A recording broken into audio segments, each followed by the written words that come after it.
व्यासपीठ एसकेपी झटका news YouTube channel सुरू करण्यात आला आहे।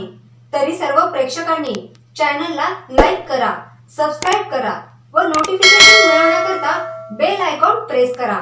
नेमकं जगावं कसं तर बसच्या एखाद्या कंडक्टर सारखं तासनतास उभं राहायची लाज नाही आणि बसायला सीट मिळाली तरी माज नाही।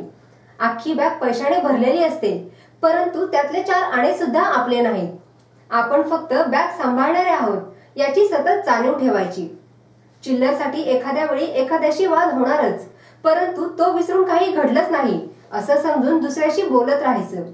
पुढे चला पुढे सरका असं दुसऱ्याला मनापासून म्हणणारा जगातला हा एकमेव माणूस। खचाखच भरलेल्या बसमधील प्रत्येकाशी याचं एकदा तरी संभाषण होतच पण कुणावर विशेष लोभ नाही, कोणावर राग तर मुळीच नाही, कुणाचा द्वेष नाही की कुणाचा तिरस्कार नाही। आपला संबंध फक्त तिकिटापुरता। कुणी मध्येच उतरला तर त्याचे दुःख नाही, कुणी मध्येच बसमध्ये आला तर त्याचं कौतुक नाही। दोघांसाठी हात पुढे करून दार उघडायचं। येईल तो येऊ दे, जाईल तो जाऊ दे। मूळ ठिकाणी पोहोचायच्या आधी बस 10-12 स्टेशनवर थांबते। प्रत्येक गावात थोडा वेळ उतरायचं। आळोखे पिळोखे देत आपलंच गाव आहे असं समजून थोडा वेळ रेंगाळायचं पण त्या गावात अडकायचं नाही।